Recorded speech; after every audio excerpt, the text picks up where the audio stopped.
E aí, pessoal, beleza? Galera, como prometido, vou fazer uma aula de revisão aqui para a prova presencial, tá? Claro que eu não vou iniciar todo o assunto, né? Falar tudo de novo, mas vou trazer aqui os principais pontos que vocês não podem deixar de estudar, tá bom? Então vamos lá, parte 1 da revisão. Vocês precisam compreender o que são dados, o que é informação. Dados e informação. Né? Aquela primeira aula que eu falei dos conceitos de dados, né? Tudo que não tem um significado, o dado por si só, sozinho, ele não é insignificante, ele não tem significado. Uma vez que ele é processado pelo computador, o computador vai lá. O computador, quando eu falo computador, eu estou envolvendo tudo, né? Tanto os componentes físicos quanto os componentes lógicos, que são os softwares, né? O hardware e o software. E também tem alguns consideram, né, o peopleware, que seria a pessoa, o usuário lá, ou sei lá, até mesmo um robô, que está utilizando aquele sistema computacional ali. Então, uma vez que ele é processado, esses dados são processados, aí sim, aí eu vou ter uma informação, por exemplo, uma lista de alunos da turma A. Isso é uma informação, né? Agora, simplesmente o nome de um aluno informado em um formulário é um dado sozinho que não tem um significado. Né? Agora, quando eu trago uma lista com o nome de todos os alunos, a quantidade de alunos calculada baseada naquela lista, então aquilo tem uma informação. Então, normalmente, eu tenho componentes de entrada, periféricos de entrada, que são hardwares, né, componentes físicos de entrada, que são utilizados para enviar os dados, né, para o computador processar. E componentes de saída, que são utilizados para a saída. Né? Então, você tem, por exemplo, o teclado, o mouse como bons exemplos de dispositivos físicos, né? Componentes físicos de entrada. Monitor, impressora de saída. E tem aqueles que são híbridos, né? Eles tanto servem para entrada quanto para saída. Beleza? Que são, por exemplo, impressora multifuncional, uma tela touchscreen, né? Que você tanto utiliza a tela para dar a entrada, né, no dado para ser processado, né, a próprio mesmo dispositivo, como mesmo a própria tela também apresenta o resultado, a informação lá dos dados que foram processados. Então é basicamente isso aí. A informação tem significado, né, foi realizada após um processamento de dados. Dados, ele não tem significado, ele sozinho não tem sentido, né. Tem aquele conceito também de metadado, né, que é dado sobre dado, é algo sobre o próprio dado, né? É um metadado. Às vezes você tem um arquivo lá qualquer que não tem não tem informação, o arquivo não está lá aberto, né? Não tem informação. Você tem lá um metadado daquele dado, né? Ou um exemplo que eu gosto de dar melhor é quando você tem, por exemplo, um conjunto de dados, uma planilha de dados. Então, que seriam metadados daquele dado. Por exemplo, você pegar a quantidade de dados daquela planilha, é um metadado, né, daquele dado. Agora, uma vez que eu processo aquilo ali, gero algum e apresento em forma de informação, eu tenho uma informação, né? O cifrão, esse exemplo também, né? O cifrão, né? Dos reais, um exemplo, né? Os reais, o cifrão do dólar, né? Caracteriza uma moeda, né? Então aquilo ali é um metadado daquele dado, né? Daquele valor. É outro exemplo que a gente também pode dar. Processamento e armazenamento é o que eu acabei de falar, né? Ou seja, o processamento e o armazenamento são as duas principais características. O processamento é realizado pelo processador, o armazenamento é realizado pelas memórias, né? É isso que define muito bem o computador, né? Quando você está processando, o processador realiza cálculos, né? E por muitas vezes ele necessita guardar resultados que ele calculou ali, né? Para fazer tudo, para fazer o que eu estou fazendo aqui agora, por exemplo. Então esse processamento, ele não funciona só, ele precisa de um armazenamento, né? Normalmente utilizando algumas memórias primárias, né? São memórias que têm comunicação direta com o processador. Dentre essas memórias, a gente vai falar mais embaixo dos tipos de memórias, né? Então, processamento e armazenamento, né? É o que define bem o que o computador faz, características importantes aí. processamento definido pelo processador, parte do processador, e armazenamento pela memória. Unidades de armazenamento e transmissão é você precisa entender o que é bit e o que é byte. Basicamente isso, né? Você precisa entender que o bit é a menor unidade, né, de armazenamento. Aí um bit ele pode ser basicamente, de forma abstrata, representado por 1 ou pelo 0. Né? Quando você tem 8 bits desse, você tem exatamente 1 byte. E aí você começa a ter aquele todo enquadramento, né, de bytes, né? Onde eu tenho bytes, kilobytes, megabytes, né? Onde eu tenho toda aquela transformação do que é byte, do que é kilobyte. Então, quando eu tenho, por exemplo, 1 byte, eu tenho 8 bits. A partir do momento que eu tenho 1024, né, bytes, ou seja, 1024 blocos desse de bits, eu basta ter 1 KB, né? E assim por diante. Aí eu vou, depois de 1024 KB, eu vou para megabyte, 1024 megabyte eu tenho gigabyte, 1024 gigabyte eu tenho 1 terabyte, e assim por diante, tá? Existem outras unidades, né? Eu tenho uma aula só sobre isso. O que você precisa entender é que quando eu estou armazenando, normalmente eu armazeno nesse padrão de 1024 e 1024, né? Então é simples você imaginar que se eu tenho 1024 bytes, eu tenho 1 KB, mas se eu tenho 1024 bytes ao quadrado, eu tenho 1024 vezes 1024, ou seja, eu já tenho aí o que? 1 megabyte. O megabyte, quando eu falo em mega, geralmente eu tenho 1 milhão. Estou na casa de milhão aí, né? Na casa de milhão, não mais de 1000, né? Qual é o caso de kbytes. Tipos de memória, é importante você entender que as memórias, elas basicamente podem ser primárias e secundárias. Memórias primárias são aquelas que têm acesso direto ao processador, são mais rápidas, como a memória RAM, que é a memória RAM, não vou nem falar, vou falar memória de trabalho, que é aquela memória que armazena tudo o que você está fazendo naquele momento, né? A memória RAM, ela significa Random Access Memory, memória de acesso aleatório. Eu não vou entrar em detalhes do que é, porque não precisa para o curso, para a aula de vocês, mas eu tenho aula na aula explicando sobre isso. Mas você só precisa entender que a memória RAM era aquela memória volátil, ou seja, os dados ali, temporária, né? Volátil e temporária. Ela precisa de energia elétrica para armazenar os dados. Perdeu a energia, perde os dados. É mais ou menos, eu estou aqui agora mexendo em um arquivo. Falta energia no meu computador, desliga tudo, não salvei aquele arquivo, eu perco. Por quê? Porque aqueles dados estavam sendo salvos na memória RAM, né? Estava na memória de trabalho, no que eu estava trabalhando naquele momento, que a gente chama normalmente de memória de trabalho, né? A memória secundária é aquela que normalmente ela tem um acesso mais lento ao processador, tem um acesso mais lento, né? O trabalho da memória é mais lento, porque você não tem um acesso também direto do processador com a memória. Basicamente isso, eu não vou entrar em detalhes quanto a esse acesso aí, se nem não cabe a vocês. Vocês precisam entender que a memória RAM, ela caracteriza-se como essa memória temporária, volátil, né? E a memória mais secundária, né? E a memória RAM ela é a memória primária, a memória secundária como um SSD, um HD, que é onde você guarda seus dados temporariamente, onde você salva um arquivo, o arquivo fica salvo, ele é copiado da memória principal que está sendo lá utilizada, a memória de trabalho, para a memória do HD, né, para a memória do SSD, a depender do dispositivo que você está usando. Inclusive, é importante saber que entre SSD e HD existem diferenças, né? O SSD é um dispositivo de armazenamento mais rápido, bem mais rápido. Faz uma diferença, inclusive, né, hoje em dia, no desempenho final do computador, principalmente se você estiver usando algum sistema operacional como o Windows 10. Você já nota aí uma diferença gritante aí no uso desses dois componentes, né? Hoje em dia, cada vez mais como o uso do SSD. Só que você pode perceber que quando você tem um HD, normalmente ele vem, hoje em dia, nos computadores com 1 terabyte, né?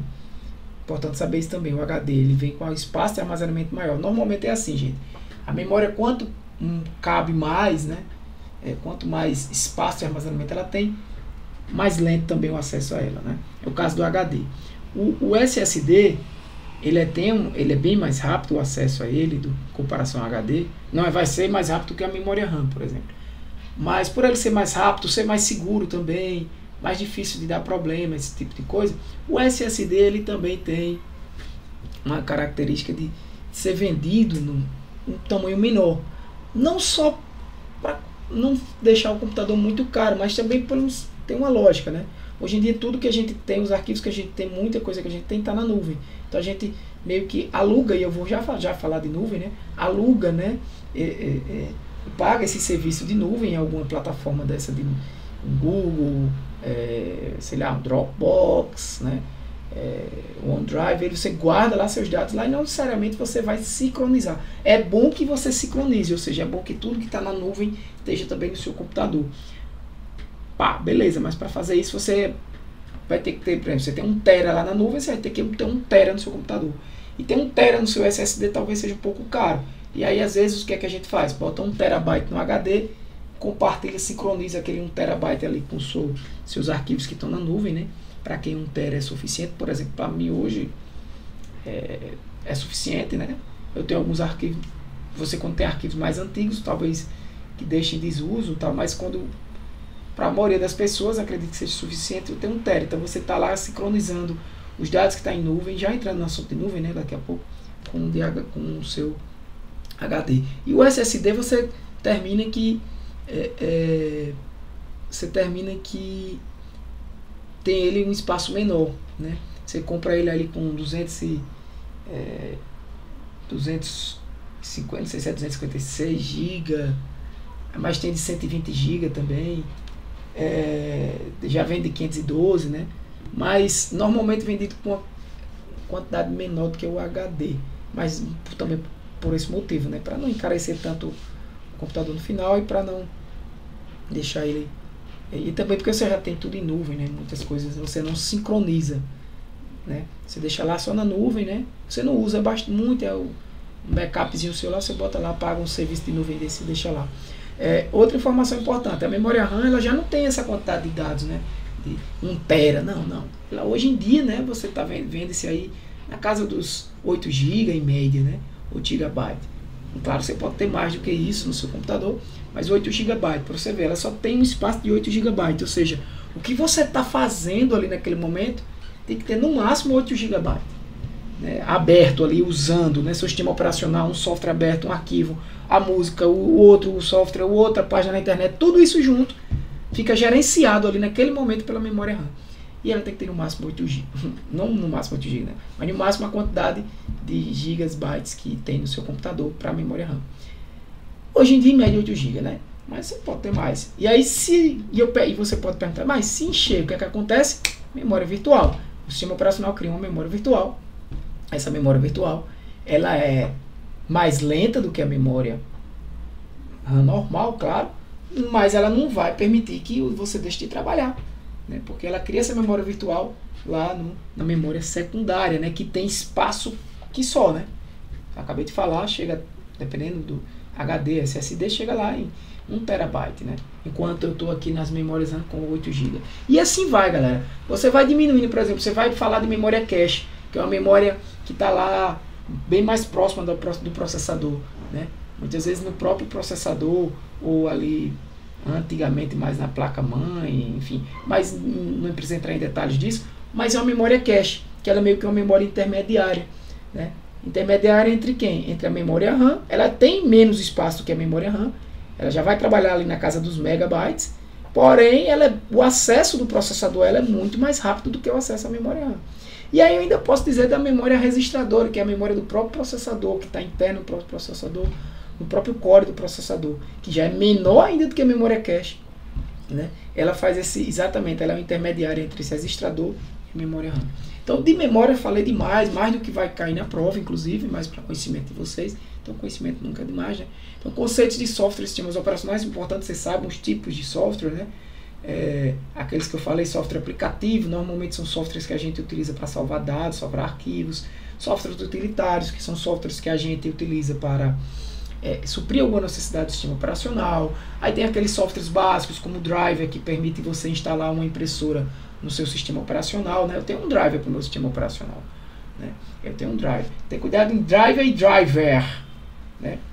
Driver, na verdade o que eu estou falando aqui é do Driver, com R no final, né? Que é um software. O Drive é um hardware, né? Que é o Drive de DVD, Drive de Blu-ray, Drive de CD-ROM, né? Outras são coisas diferentes. Então esses esses conceitos de software. O próprio sistema operacional é um tipo de software, né? Tem também, por exemplo, linguagens de programação, que eu falei lá, mas não vou chegar a tantos detalhes aí, mas pelo menos aplicativos utilitários você precisa compreender o que é um driver, né? Um software básico também de comunicação do hardware com o sistema operacional, né? Normalmente você utiliza para permitir que o seu sistema operacional reconheça aquele hardware, né? Então, o conceito do sistema operacional, né? O sistema operacional, camarada, é ele que gerencia tudo. Ele te permite uma interface gráfica de comunicação com o usuário, ele gerencia a memória, né? Então ele tem função também de gerenciar a memória ali, ou seja, tem um espaço de memória lá de 8 GB. Eu estou com os arquivos abertos aqui. Aonde é que aqueles arquivos vão ficar alocados na memória RAM? Né? Que é aquela memória de trabalho, novamente, né? Que eu estou falando, que eu estou usando ali. Então, o sistema operacional tem essas funções, né? O conceito de sistema operacional é importante que você saiba. E licenças de software, né? Lembra da licença de software livre, licença de software proprietário. Software proprietário eu preciso, né? Ter a licença para poder utilizar, ou seja, alguém é dono daquele software.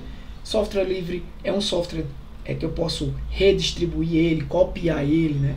Modificar ele. Então, não necessariamente é um software gratuito, tá? Importante saber disso, mas ele tem ali o software aberto, né? O código é aberto. E ser aberto também não quer dizer que ele é livre. Eu posso ter o código aberto, mas não permitir esse conceito de redistribuição, de copiar, de modificar. Apenas código aberto, né? Vamos passar aqui para a segunda parte. A segunda parte a gente falou de... Eu vou ser mais rápido aqui, tá, gente? Internet, intranet, né? Conceitos de internet e intranet. A intranet e a internet. A internet você tem uma noção do conceito, que é um conglomerado de várias redes de computadores que foram se conectando, crescendo a ponto de ter uma conexão a nível mundial, né?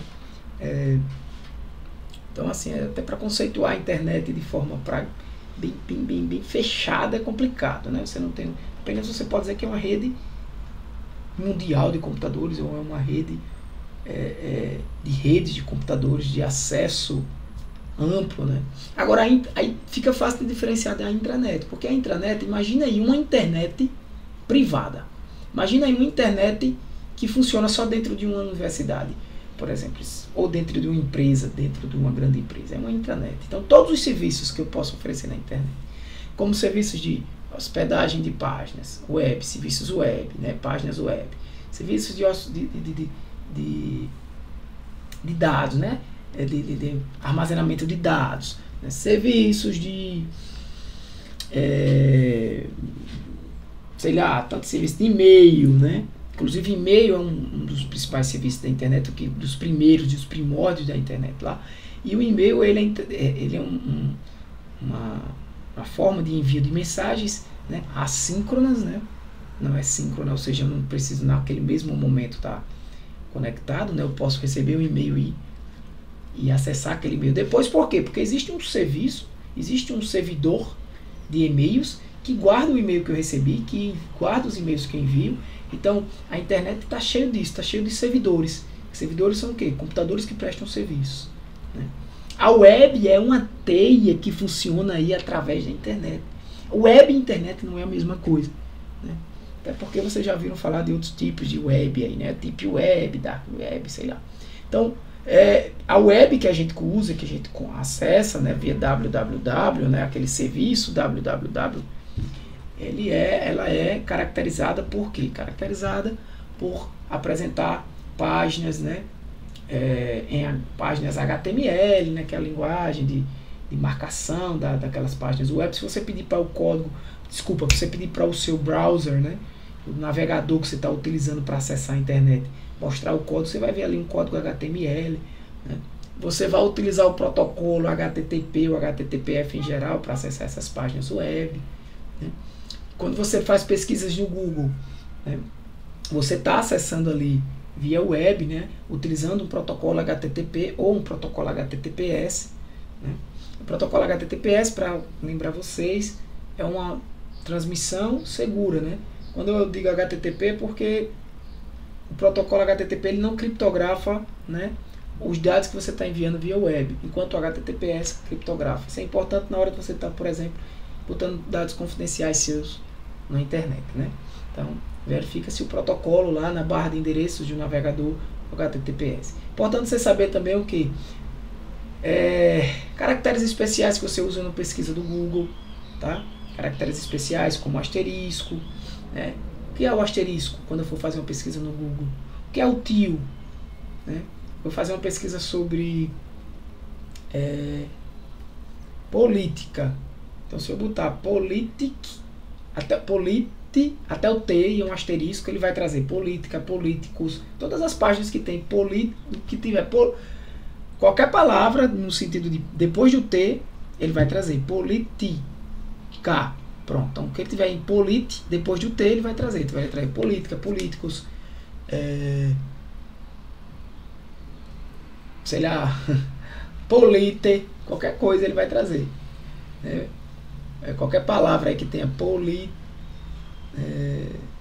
sei lá, que tiver aí depois ele vai trazer. Isso é a ideia do asterisco. Né? Tanto político, por exemplo, até políticos e político. Né? Se você disser, não, eu quero sobre política, entre aspas, então eu quero só a palavra, tem que ter a palavra política no site. Né? A pesquisa é sobre política. Eu uso mais, né? Eu quero política e quero política em, sei lá, Brasil. Então eu quero política e tem que ter Brasil naquele. Então eu boto ali entre aspas com mais, né? Entre as palavras. Então essas técnicas de busca é importante. Entendeu o que é o Google Drive, né? Como eu gerencio arquivos no Google Drive. Né? O Google Drive você pode estar com os arquivos no seu computador e no Google Drive e sincronizar aquilo ali, né?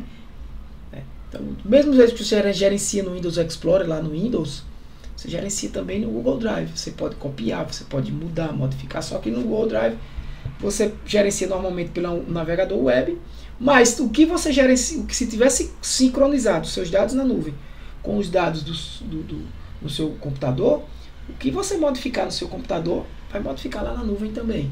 Né? E você pode inclusive usar o Windows Explorer para gerenciar os seus dados no seu computador. Né? Só que você vai ter uma pasta lá no seu computador que está sincronizada com a nuvem, com a sua nuvem no Google Drive. Beleza? Computação em nuvem. Importante você saber isso aí. Gerenciamento de arquivos, o Google Drive, por exemplo, ele oferece, né, vários serviços de computação em nuvem. É você ter o que você. Para você entender o que é computação em nuvem, gente, é você imaginar o que você normalmente fazia no seu computador, ou faz ainda no seu computador.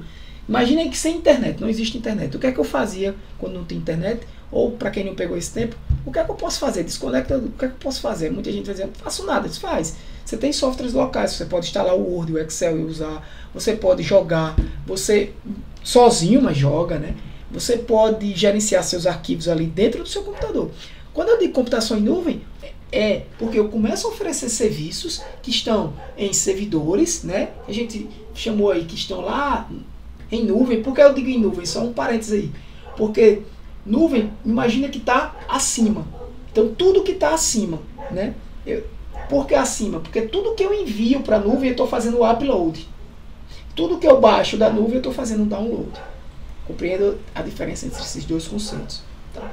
Então, a computação em nuvem, ela fez o quê? Ela trouxe serviços que eu tinha no meu computador, por exemplo, de software. Eu tinha softwares que eu precisava instalar no meu computador. Agora ela tem aquele software ou semelhante na nuvem, onde, através de uma conta, eu acesso aquele software usando a internet. Tá? Então, esse é o conceito de computação em nuvem. Você tem aquele software lá para você. Beleza? Esse é um tipo, inclusive, de software como serviço. O software está lá, não está no seu computador mais. Também tem a infraestrutura como serviço. Em vez de você ter um HD, como eu estava falando aqui, de 1 TB, eu vou ter só meu SSD aqui de 256 GB e vou contratar um HD, né, como se eu tivesse um HD na nuvem. Né, e vou pagar por esse serviço. Né? E também de plataforma como serviço, que é mais voltado para quem é da área, em alguma área mais específica, né, onde você teria um softwares que seria algum tipo de plataforma mesmo de desenvolvimento de software, por exemplo. E aí você, ao invés de ter aquelas plataformas para desenvolvimento de software, para quem desenvolve software, por exemplo, você ter essas plataformas, né, em nuvem. tá?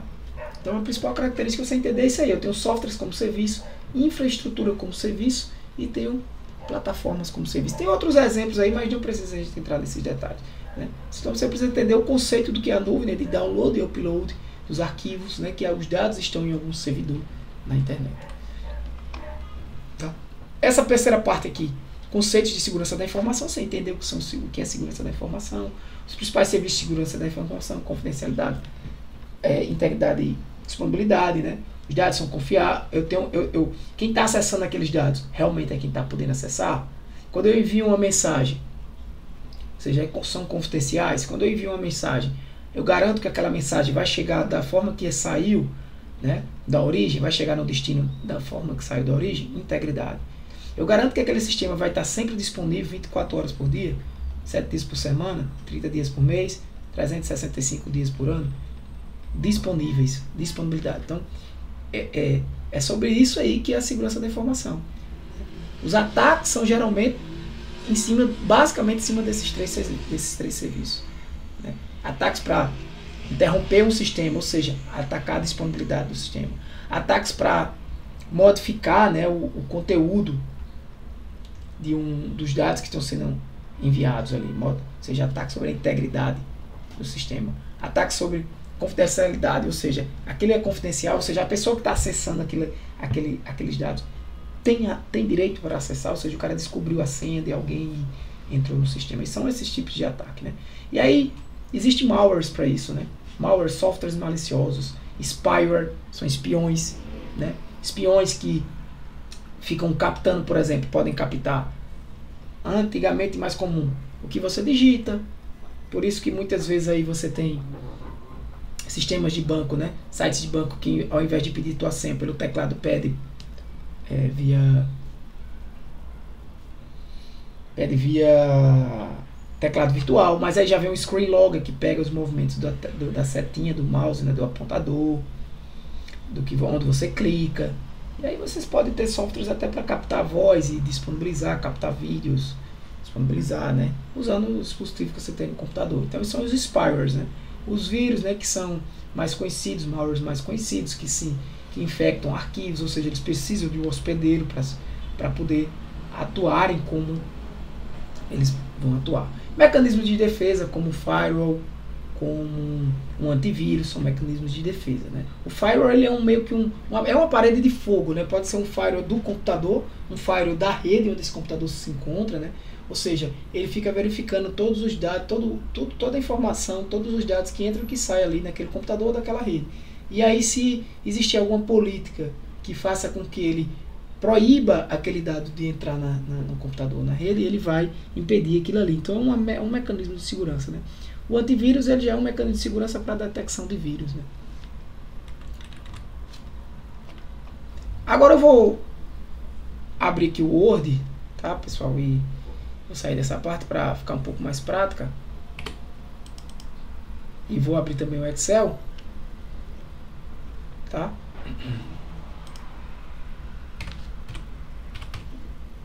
Apenas para mostrar para vocês. Aqui eu tenho um painel inicial do Word, né? O que é importante que vocês conheçam? Essas formatações, né, de texto básicas, né, aqui no painel inicial, né? Quando eu vou salvar um arquivo no Word, eu posso escolher aqui as últimas pastas, né, que eu utilizei, mas eu posso vir aqui em procurar, escolher aqui um local, né, por exemplo, a pasta documentos do meu computador, e na hora que eu vou salvar aquele arquivo, eu tenho um tipo, né? Então eu tenho os tipos aqui, eu posso já salvar como um PDF, como um arquivo do Word, um documento XML do Word, aqui é o documento do Word, que é o padrão, uma versão mais antiga do Word, né? Como modelo, né? Documento ou modelo, mas aqui a gente só vai comentar sobre documentos, né? Então esses tipos de arquivo, formato rich text, né? Lá do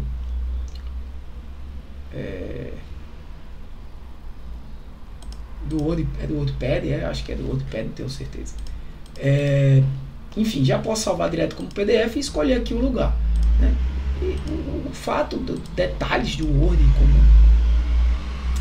tabelas, enfim, tudo isso eu não vou estar aqui. Eu quero que você entenda a formatação básica, né, de um texto. E pelo menos aqui, como eu faço para inserir uma tabela, então eu venho aqui, inserir tabela, escolho a formatação da tabela, né? Mas como a gente praticou isso já no curso, para a prova presencial, que você conheça as formatações de arquivos, né? Formatação de texto, desculpa, e os formatos de arquivos. Quanto ao Excel, aí sim preciso que você tenha um pouco mais de conhecimento. Aqui da mesma forma, semelhante ao Word, né? Eu preciso entender que o Excel é uma planilha eletrônica, né? Um software para desenvolver planilhas eletrônicas, e ele é estruturado da seguinte maneira, onde eu tenho aqui na vertical colunas representadas por letras e linhas representadas por números, né? Cada cruzamentinho desse aqui que eu seleciono em específico é uma célula, né? E cada célula dessa também eu posso formatar conforme o Word, né? Da mesma forma, o salvar como? Eu posso vir aqui em procurar para escolher o meu lugar, né, de salvar, e eu salvo um arquivo como pasta do Excel. O que é que eu estou querendo dizer com isso? Posso salvar como outras formas, como por exemplo um arquivo CSV, que é um arquivo separado por vírgula. Estou querendo dizer que um arquivo do Excel ele é chamado de pasta, tá? Mas não confunda com o conhecimento de pasta do Windows. E planilhas são isso aqui, ó. Cada abinha dessa é uma planilha. Aqui é uma planilha, eu boto o número 1 aqui, ó, ela não está aqui, no A1. Beleza? Então, isso que é importante vocês saberem. Deixa eu olhar aqui no formatação básica, linhas e colunas, planilhas e pastas, filtros, operadores matemáticos, fórmulas, tá bom? Então, eu vou até pegar uns dados que tem aqui nessa planilha. Vou copiar aqui, tem um Ctrl T, tá? Só para dizer a vocês, selecionei tudo, dei um Ctrl V, trouxe isso para cá, só para popular. Bom, quando fica assim é porque não teve espaço, não quer dizer que está errado, né? Nem sempre, né? Às vezes dá erro de fórmula. Pronto. Isso aqui são os dados de um sistema de tênis que eu tenho, tá? Beleza, não interessa aqui a ideia. Você tem, digamos que você tem essa planilha aqui, né? Você quer filtrar esses dados aqui por várias formas, o sexo e tudo mais. Como é que eu faria? Uma forma rápida é você utilizando aqui na aba dados, filtro. Né? E aí você pode, por exemplo, selecionar só pessoas do sexo masculino. Então, ele muda aqui, né, as linhas. Ele não apagou o de sexo feminino, mas eu tenho uma visualização apenas de sexo masculino. Tá? Esse é o filtro. Outra coisa importante que eu marquei aqui, operadores matemáticos. Tá, vou usar essa outra planilha aqui. Operadores matemáticos, eu vou usar essa fórmula aqui, por exemplo. Esse valor aqui, vou copiar e vou colar, tá? Colei aqui. Digamos que eu quero somar esses valores, como é que eu faço? Eu faço igual a A2 mais B2, por exemplo. Somei. Desculpa, B2 não tem nada, é zero, né? É A2 mais A3, né? 40. Mas aí eu tenho uma forma, imagina que eu quero somar tudo isso, então eu tenho a função de soma, né? Vou revisar todos, tá? Se eu quiser multiplicar, A2 vezes A3, 400. Se eu quero formatar esses camaradas, tá formatado como moeda esse, beleza, esse não tá. Eu venho aqui e vou formatar como moeda também. Esse aqui tá formatado como contábil, porque tem um zero a mais. Se eu quiser dividir, igual, sempre o igual, né? A2, vamos dizer, dividido por A3, vai dar 1. Né? Se eu quiser levar ao quadrado, só subtrair A2 menos A3, 0, tá? Pincel de formatação, né? Pegar essa formatação que está nesse e jogar nesse. Se eu quiser levar ao quadrado, A2 é elevado ao quadrado. Eu tive que dar um espaço aqui, né? Para poder botar o circunflexo. Então 20 ao quadrado dá 400. E assim por diante. Agora, se eu quiser tirar uma soma de todos esses valores, vou usar a função soma. Vamos dizer que eu vou usar a função soma aqui. Ó. Vou somar todos esses valores. igual soma, eu abro parênteses, a função soma, opa, ela vai sempre pedir aqui, ó, um intervalo, outro intervalo, ou seja, cada intervalo desse é um intervalo que eu quero somar. Nesse caso aqui, eu só quero somar esse intervalo aqui. Então, eu vou somar de quem? De A2, não é isso que está lá em cima, de A2 até, é assim que eu represento com 2 pontos, até a 4287. A 4287.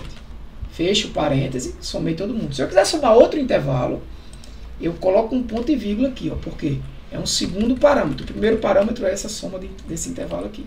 O segundo parâmetro seria o segundo intervalo. Nesse caso eu não tenho, vou apagar, ok. Então esse é o valor total. 272 mil, blá, blá, blá, blá, blá. Se eu quiser tirar a média, igual média, mesma coisa, de A2 até a 4287. Essa é a média dos valores.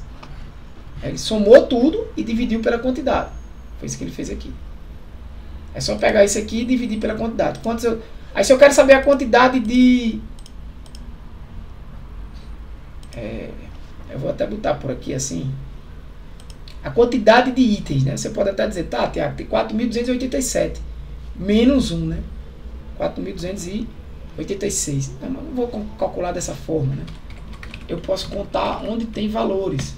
E ele vai perguntar qual o intervalo que você quer contar daqui, ou seja, onde tiver valor de A2 até a 4287, ele vai contar, ou seja, tem 4.286 itens aqui. Se eu tirar um desses, ó, ele vai tirar para 4.285, inclusive a média muda, a soma muda, né? Automaticamente. Então, isso é a quantidade. Então, outra forma de calcular a média seria o quê? Dividir esse valor por esse, né? Calcularia a média. Mas eu não quero essa quantidade aí. Eu quero a quantidade, eu só quero saber quantos tem acima de R$100, né? Aí eu uso a função igual conte se A2 até a 4287. Não é isso? Aí ele vai me perguntar o critério. Qual é o critério? Qual o critério que eu vou usar para contar? Maior que 100. Opa, ficou faltando esse aqui. Acho que é aspas. Isso. 377. Números aqui é maior do que 100. Então essa é a função conte se. Agora, se eu quiser, por exemplo, usar a função se, você pode botar aqui, ó. Eu quero saber se tiver mais do que 377 elementos, eu quero que apresente aqui mais do que 300 elementos, acima de 100, eu quero que apresente aqui mais do que 100. Caso contrário, por exemplo, aqui eu queria que fizesse mais que 100. Mais que 300 elementos.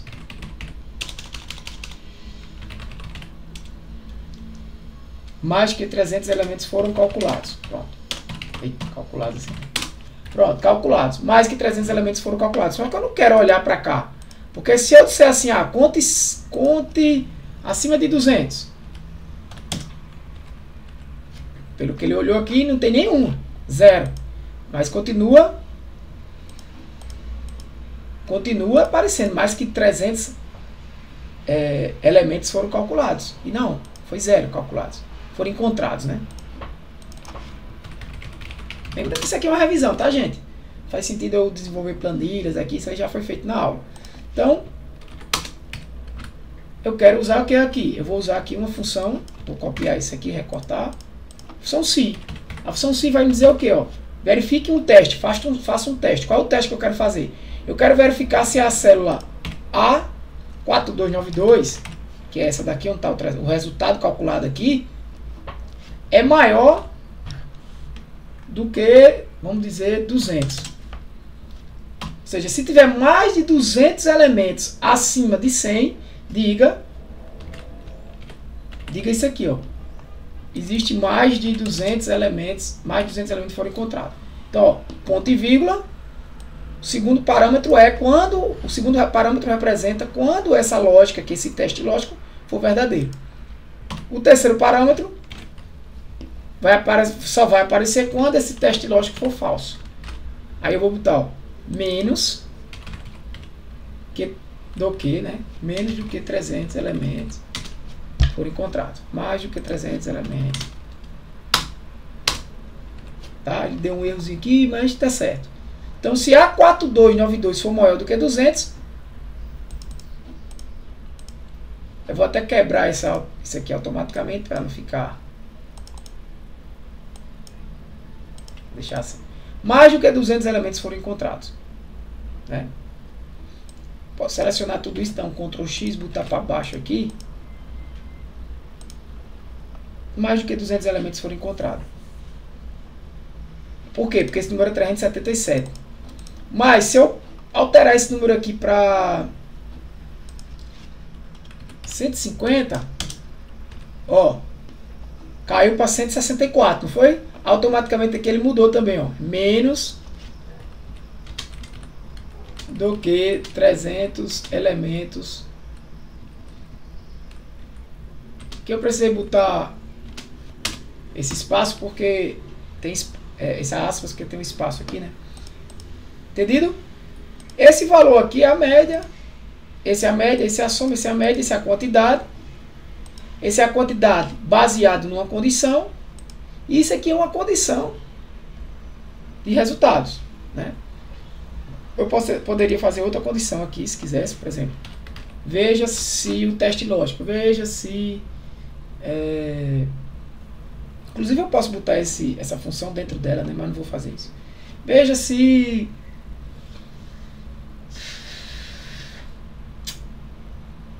A2 é igual a 100. Você bota aqui sim. Ponto e vírgula, não. Não é igual. Tá? Se eu pegar esse cara aqui e dividir por esse, vai dar... Se eu pegar esse cara aqui, ó. Vê se não vai dar o mesmo resultado. Aqui, ó. Igual a A4290 dividido por esse resultado de baixo. É a média, né? É a soma dividida pela quantidade de valores. Posso jogar aqui. Eu vou tirar daqui esse. Ctrl X, ó. Tô dando Ctrl X aqui, gente, ó. E ele move, né? Ele move todas essas fórmulas. Tá? Move todas essas fórmulas. Detalhe para que quando eu quero congelar a fórmula, né? Eu jogo um dólar aqui, né? O que eu estou querendo dizer com isso? Por exemplo, vou voltar lá para cima. A2 mais A3, né? Aqui, ó, por exemplo. A2 ao quadrado. Se eu arrastar esse aqui para cá, ele vai fazer o quê? A3 ao quadrado. Porque eu não desci uma linha. Aqui eu tinha 2, que eu não arrastei. Ou se eu der Ctrl C, Ctrl V. Ele vai botar A3. Por quê? Porque aqui eu tinha 2, desci uma linha. Então ele aumenta o número. O 2 é constante. Tá? Referência relativa. Se eu congelar o A não vai mudar.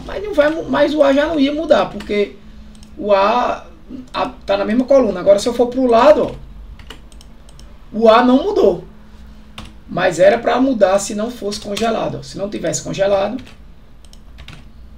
o A mudou aqui. Ó, mudou para B. Por quê? Porque eu andei uma coluna para o lado. Virou B. Se eu congelo o A, Ctrl C, puxo para cá, continua A congelado. E o 2 não muda porque eu estou na mesma linha. Também não muda. Mas aqui, ó, se eu congelo agora o 3, o 2 quer dizer, ó, e mudo, ele continua o mesmo. Onde eu for, ele vai dar a mesma coisa, não vai mudar. Agora, se eu não congelo o 2 e o 3, aí ele vai mudar, né? A3 ao quadrado, aqui ele vai fazer A4 ao quadrado. Tá dando o mesmo resultado porque é o mesmo valor, né? Mas uma hora vai mudar, ó. Mudou agora. Quando eu quero congelar tudo, referência absoluta. Quando eu quero congelar só a coluna, eu congelo aqui a letra. Quando eu quero congelar a linha, né, congelo o número. Então, quando eu ando para o lado, ele só vai mudar a coluna. Quando eu ando para trás, para baixo, a linha. Se eu andar assim, ó, na diagonal, por exemplo, aqui, ele vai fazer o quê? Ele vai tornar o que era A vai virar B, porque eu andei uma coluna, e o que era 2 vai virar 3, porque eu desci uma linha. Então vai ficar B3 ao quadrado. Quem é B3? 3 é esse valor aqui, não tem nada.